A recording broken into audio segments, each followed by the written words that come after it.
Hello friends, तो आज हम बात करने वाले हैं कि नीट एंड जेई के लिए फाउंडेशन क्लासेस कितना इंपॉर्टेंट है। नीट एंड जेई का सिलेबस इतना वास्ट है और इतना टेक्निकल है, बहुत सारी चीजें उसमें पढ़नी रहती हैं। जब बच्चा 10th क्लास से 11th क्लास में आता है तो उसको लॉट्स ऑफ प्रॉब्लम फेस करने पड़ते हैं। इसकी वजह क्या है? इसकी वजह यह है कि 10th class and 11th class 12th class के सिलेबस में बहुत ज्यादा का डिफरेंस है। There is a huge difference between syllabus of 10th standard and senior secondary classes 11th and 12th।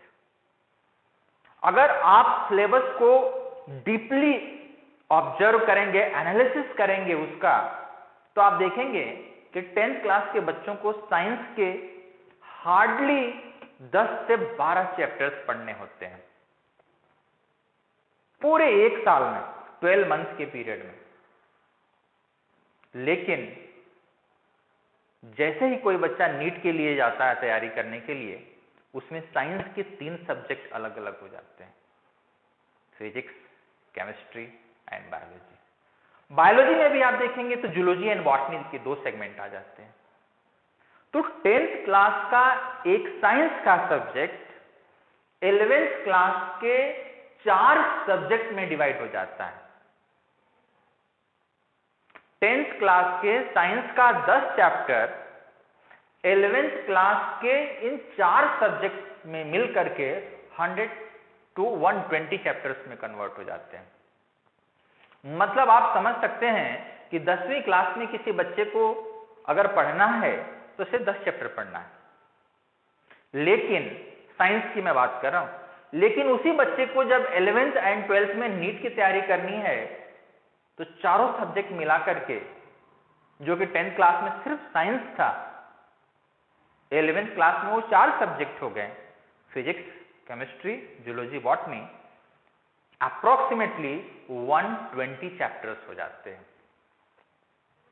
मतलब on an average 10 times load बढ़ जाता है। 10th क्लास से 11th क्लास में सिर्फ 1 साल का गैप है, लेकिन उनका जो सिलेबस का लेवल है, जो कंटेंट की डिफिकल्टी लेवल है, जो लेंथ है सिलेबस का, वो 10 टाइम्स ज्यादा बढ़ जाता है।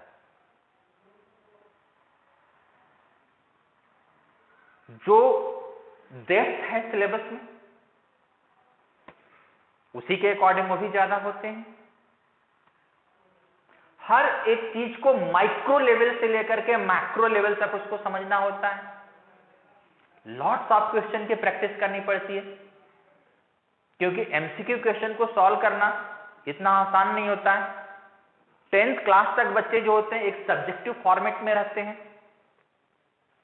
लेकिन जैसे ही वो नीट एंड जेई की तैयारी के लिए जाते हैं, उनका एग्जाम का फॉर्मेट भी चेंज हो जाता है। सारे क्वेश्चंस एमसीक्यू पैटर्न में आ जाते हैं, और एमसीक्यू क्वेश्चंस देखने में तो बहुत इजी होते हैं कि चलो ABCD 4 में से एक ऑप्शन लगा लो, अक्कड़ बक्कड़ बम्बे बोला, ऐसा नहीं होता है। उन चारों ऑप्शन में से इतनी ज्यादा कंफ्यूजन्स होते हैं कि लगता है ये भी सही है, ये भी सही है, ये भी सही है, ये भी सही है। एमसीक्यू क्वेश्चन को सॉल्व करने के लिए बच्चों के पास इन डेप्थ नॉलेज होना चाहिए, डिटेल नॉलेज होना चाहिए, तभी एमसीक्यू क्वेश्चन सॉल्व किए जा सकते हैं। और इसके साथ इन दोनों एग्जाम में नेगेटिव मार्किंग भी होती है। 10th क्लास तक बच्चे को नेगेटिव मार्किंग का कोई आइडिया नहीं रहता है, चलो कुछ भी लिख दिया तो बोर्ड के एग्जाम में मार्क्स तो मिलता है। बच्चों की एक मेंटेलिटी ये होती है कि क्वेश्चन छूटना नहीं चाहिए, कुछ भी लिखेंगे तो बोर्ड में तो मार्क्स मिल ही जाएगा, किसी न किसी पॉइंट को देख करके। मेडिकल के लिए, नीट के लिए, जेई के लिए, जहां पर नेगेटिव मार्किंग है, ये टेंडेंसी काफी खतरनाक हो सकती है। यहां पर अगर आपको कोई क्वेश्चन नहीं आता है और अगर आप उसको सॉल्व करते हैं, वो गलत हो गया, तो आपके सही में से मार्क्स कट जाते हैं। तो इतनी एक्यूरेसी होनी चाहिए, इतनी डिटेलिंग होनी चाहिए, इतना आपके पास डिस्क्रिप्टिव नॉलेज होना चाहिए कि आप अपने क्वेश्चंस को सही तरह से सॉल्व कर पाए। और ये सारा काम करना इतना आसान नहीं होता है।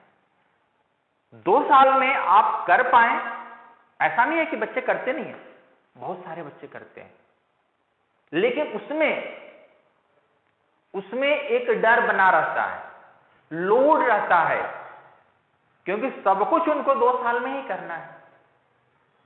उनको अपने कंटेंट में परफेक्शन करना है, अंडरस्टैंडिंग डेवलप करना है, एमसीक्यू सॉल्व करने का स्किल डेवलप करना है, ये सारी चीजें उनको उन्हीं 2 साल में करना है। तो ओवरलोडेड बच्चे हो जाते हैं। जो बच्चे अनप्लान्ड तरीके से डायरेक्टली नीट एंड जेईई की क्लासेस ज्वाइन करते हैं, तैयारी करने के लिए जाते हैं, वो बच्चे ओवरलोडेड हो जाते हैं। और उनके पैरेलली जो बच्चे अर्ली स्टार्ट करते हैं, जो उस सिस्टम को 8th क्लास से देखते हुए आ रहे हैं, जिनको एक्सपोजर उस तरह का बिगिनिंग से ही मिल रहा है, बेसिक लेवल से ही मिल रहा है, उनको जब वो 11th क्लास में आते हैं तो सारा सिस्टम रिलैक्स रहता है। इसी के बारे में बात कर रहे हैं। Easy learning pressure. Easy learning pressure जब वो बच्चे 11th क्लास में आते हैं तो उनको कोई नया चीज नहीं दिखता है, क्योंकि उस सिस्टम को जो कि फाउंडेशन क्लास में इनको बताया जाता है, उस सिस्टम को वो बिगिनिंग से देखते हुए आ रहे हैं। 8वीं क्लास से वो बच्चा एमसीक्यू क्वेश्चन सॉल्व कर रहा है। 8वीं क्लास से उसको उस तरह की चीजें सोचना सिखाया जा रहा है। 9th क्लास में उसको वो चीजें बताई जा रही हैं कि इसको इस तरह से सोचना है, इस क्वेश्चन को सोचने का तरीका ऐसा होना चाहिए, इस क्वेश्चन को ऐसे सॉल्व करते हैं, इसको याद करने का ट्रिक्स ये है। वो सारी चीजें बिगिनिंग से बच्चा सीख रहा है। इसलिए आप देखेंगे कि जो लर्निंग प्रेशर है वो रिलैक्स रहता है, उनके ऊपर नहीं आता है। उनके ऊपर सडन वाला कह रहे इतना ज्यादा सिलेबस पढ़ना है, ये चीज कैसे होगा, एमसीक्यू क्वेश्चन कैसे सॉल्व करते हैं, सोचते कैसे हैं इस तरह के क्वेश्चन को, कंसेप्ट क्लियर है या नहीं है, इस तरह की प्रॉब्लम इन बच्चों को नहीं आती है।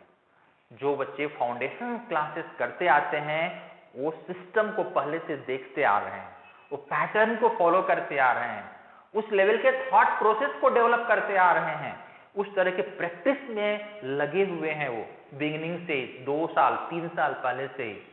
तो जब वो बच्चे क्लास 11th एंड 12th में आते हैं तो उनको प्रेशर बिल्कुल भी नहीं लगता है, प्रेशर नहीं होता है। उनका जो प्रोसेस होता है समझने का, लर्निंग का, वो नॉर्मल रहता है, इजी वे में जाता है। सबसे बड़ी बेनिफिट ये है फाउंडेशन क्लास लिखने की, प्रेशर हैंडलिंग करना। और जब प्रेशर हैंडलिंग करना आ जाएगा तो कितना भी प्रेशर दीजिए, प्रेशर मैनेज हो जाएगा। दूसरी जो बेनिफिट है फाउंडेशन क्लासेस की, डेवलप सिंसियरिटी। जो बच्चे डायरेक्टली 11th क्लास में जंप करते हैं उनको सीखने में ही टाइम लग जाता है। 6 महीने का टाइम, फर्स्ट 6 मंथ का टाइम तो उनको सिलेबस को समझने में लग जाता है, उनको पैटर्न समझने में लग जाता है कि हमें कितने ड्यूरेशन तक पढ़ना है, कितनी डिटेलिंग में पढ़ना है, एग्जाम का इंपॉर्टेंस क्या है, इम्पैक्ट क्या है, कितना हमको सीरियसली उस एग्जाम को लेना चाहिए। इतना आसान नहीं है, इतना आसान नहीं है। इस बात को समझने में उनको 5-6 मंथ्स निकल जाते हैं। लेकिन जो बच्चा बेसिक 8वीं क्लास से पढ़ते हुए आ रहा है, 9th क्लास से पढ़ते हुए आ रहा है, उसके पास ये क्वालिटी डेवलप हो जाती है। कौन सी क्वालिटी डेवलप हो जाती है? सिंसियरिटी। उसको हैबिट लग जाती है काम करने की, उसको उस तरह क्वेश्चन के सॉल्व करने की हैबिट लग जाती है, सिलेबस पढ़ने की हैबिट लग जाती है, डिटेलिंग में जाने की हैबिट लग जाती है। Develop sincerity. और जब हम किसी काम को लेकर के सिंसियर होंगे तो काम अच्छा ही होने वाला है। फाउंडेशन क्लासेस का जो नेक्स्ट बेनिफिट है, कॉम्पिटिटिव एज एटमोस्फियर। एक कहावत है ना, जैसी संगत वैसी रंगत। फाउंडेशन क्लास के बच्चों को बिगिनिंग से ही एक कंपटीशन का माहौल मिल जाता है। हर रोज टेस्ट लिखते हैं, उनके रिजल्ट्स आते हैं, उनके डिस्कशन होते हैं और बिगिनिंग से ही उनको नेगेटिव पॉजिटिव क्वेश्चन की हो जाती है। शुरू से ही उनको डर नहीं रहता है, उनको पूरा कंपटीशन का एक्सपोजर मिल जाता है कि यही चल करके उनको 11th 12th में आने वाला है, तो बिल्कुल डरते नहीं है। माहौल का मिलना बहुत जरूरी है। फाउंडेशन क्लास के बच्चों को जो कॉम्पिटिटिव एज है, कॉम्पिटिटिव एटमॉस्फेयर है, ये माहौल 2-3 साल पहले से ही मिल जाता है, जो उनको 11th क्लास में 12th क्लास में आकर काफी बेनिफिट करता है, हेल्प करता है। Now improved analytical skills, question को किस तरह से अप्लाई किया जाता है, क्वेश्चन को किस तरह से सोचना है। डायरेक्ट ऐसा नहीं कि रीड करना है और एबीसीडी ऐसे लगा जाए, ऐसा नहीं है। क्वेश्चन को रीड करने का स्किल, क्वेश्चन में क्या पूछा जा रहा है, कौन कौन से कंपोनेंट्स हैं क्वेश्चन में, किस तरह से उसको ध्यान में रखना है और किस तरह से सॉल्व करना है, ऑप्शंस में प्रायोरिटी कैसी देनी है, ये सारी चीजें उन बच्चों को बिगिनिंग से ही सिखाया जाता है। हैबिट लग जाती है, वो स्ट्रेट फॉरवर्ड किसी क्वेश्चन को नहीं सोचते हैं, रुकते हैं, पढ़ते हैं, समझते हैं, सोचते हैं और फिर उसका आंसर देते हैं। ये हैबिट फाउंडेशन क्लासेस से लग जाती है। नाउ टाइम मैनेजमेंट बहुत बड़ा इशू है, बहुत बड़ा इशू है। अक्सर हम देखते हैं कि जो बच्चे 10th क्लास से डायरेक्ट 11th क्लास में आते हैं, उनकी वही हैबिट लगी रहती है, 1 घंटा पढ़ना, आधा घंटा पढ़ना, आज पढ़ना, कल नहीं पढ़ना, चलो एग्जाम तो बहुत दूर है, एग्जाम के पहले पढ़ करके दे देना, क्योंकि उनको पता नहीं रहता है, उनको रियलिटी नहीं पता है कि बेटा जिस एग्जाम में आप बैठने जा रहे हो वो डॉक्टर इंजीनियर बनने का एग्जाम है, इतना आसान नहीं है। कितना टाइम आपको अपने स्टडी पे देना है, कितना टाइम आपको अपने हेल्थ पे देना है, कितना टाइम एक्सरसाइज पे देना है, सब्जेक्ट के लिए कितना रिक्वायर्ड टाइम है, वो पता होना चाहिए। तो जब बिगिनिंग से आप काम करते आओगे ना, बिगिनिंग से काम करते आओगे तो आपको टाइम मैनेजमेंट का स्किल रहेगा, क्योंकि सिलेबस का लोड नहीं है, आप उन सिलेबस को बिगिनिंग से ही देखते आए हो। चलो 1 घंटे फिजिक्स को दे दिया, 1.5 घंटे केमिस्ट्री को दे दिया, 2 घंटे बायोलॉजी को दे दिया, वो सब उनको पता रहता है, आइडिया लगता है कि ये सब्जेक्ट तो इतना टाइम मांगता ही है, ये सब्जेक्ट इतना टाइम मांगता ही है। कभी कभी क्या होता है, जो बच्चे 10th क्लास से डायरेक्ट 11th क्लास में आते हैं, देखते हैं कि जो सब्जेक्ट डिफिकल्ट है, फिजिक्स को 5 घंटे पढ़ रहे हैं, केमिस्ट्री को 1 घंटे पढ़ रहे हैं, बायोलॉजी को नहीं पढ़ रहे हैं। कुछ ऐसे बच्चे होते हैं जो बायोलॉजी को 5 घंटे पढ़ रहे हैं, फिजिक्स पढ़ ही नहीं रहे हैं, केमिस्ट्री 1 घंटे पढ़ रहे हैं। Totally mismanagement. क्यों ऐसा होता है? क्योंकि उनको आइडिया नहीं है, उनको सिलेबस के डिटेलिंग का आइडिया नहीं है, डेप्थ का आइडिया नहीं है, कुछ भी पढ़े जा रहे हैं कैसे भी मन में, क्योंकि उनको एक्सपोजर नहीं है। लेकिन कंपैरेटिवली जो बच्चे फाउंडेशन क्लासेस 2 साल 3 साल पहले से ज्वाइन करके आ रहे हैं, उनको प्रोफेसर्स, उनको सिस्टम में सिखाया जाता है कि बेटा इस सब्जेक्ट के लिए इतना टाइम जरूरी है, इस सब्जेक्ट के लिए इतना टाइम जरूरी है, हर एक सब्जेक्ट को इक्वली लेकर के चलना है, बैलेंस रखना है, तभी आगे जाकर के आप एग्जाम में अच्छा परफॉर्म कर सकते हो। रैंडम नहीं हो सकता है। लेकिन जो बच्चे डायरेक्टली जंप करते हैं 11th में, वो इस तरह की प्रॉब्लम को एटलीस्ट बिगिनिंग में 5 या 6 महीने तक फेस करते हैं, तब उनको समझ में आता है, तब तक काफी टाइम निकल चुका रहता है। इससे उनके रैंकिंग पे इफेक्ट आता है। मैं ऐसा नहीं कहूंगा कि वो बच्चे सेलेक्ट नहीं होते, रैंकिंग पे डेफिनेटली उनके इफेक्ट आता है। जबकि अगर वो बच्चे बिगिनिंग से तैयारी में लग जाते हैं तो उनके अच्छे रैंक आते, अच्छे कॉलेजेस में जाते हो। क्लियरिंग डाउट्स बहुत इंपॉर्टेंट है। ये बच्चों की अक्सर प्रॉब्लम है, हजारों डाउट्स होते हैं लेकिन वो पूछते नहीं। क्यों ऐसा होता है? क्योंकि जब वो 10th क्लास से एक स्कूल के माहौल से कोचिंग क्लासेस के माहौल में जाते हैं, एकेडमी के माहौल में जाते हैं, तो उनका वही नेचर रहता है, साई नेचर। वो साई नेचर हेजिटेट करते हैं कि हम प्रोफेसर से, हम अपने टीचर से पूछेंगे तो क्या बोलेगा, बाकी बच्चे क्या सोचेंगे। तो उस तरह से उनके डाउट्स उनके मन में ही रह जाते हैं, डाउट्स क्लियर ही नहीं करते हैं। जबकि एग्जाम के लिए डाउट का क्लियर होना बहुत जरूरी है। कभी कभी छोटे छोटे डाउट्स जो होते हैं, बहुत डिफिकल्ट क्वेश्चन को भी सॉल्व कर देते हैं। छोटे से डाउट लगता है कि छोटा ही तो है, लेकिन वो बहुत जरूरी होता है। ये बात बच्चों को पता नहीं रहती है। लेकिन जो बच्चे फाउंडेशन से पढ़ते हुए आते हैं, उनकी हैबिट रहती है, उनको बार बार अपने डाउट्स को लेने की हैबिट रहती है। इनको प्रमोट किया जाता है, आस्क योर डाउट्स, अपने डाउट्स को बार बार पूछो, बार बार पूछो। तो उनको वो चीज की हैबिट लगी रहती है और अपने डाउट्स को फटाफट क्लियर करते जाते हैं। डाउट्स क्लियर करना बहुत जरूरी है, इससे जो आपके निगेटिव मार्किंग होते हैं वो कम हो जाएंगे। डाउट्स होते हैं, छोटे या बड़े नहीं होते हैं। तो इस तरह से हमने आज के लेक्चर में देखा कि फाउंडेशन क्लासेस का क्या इंपॉर्टेंस है जब हम नीट या जेईई की तैयारी के लिए जाते हैं। Thank you very much.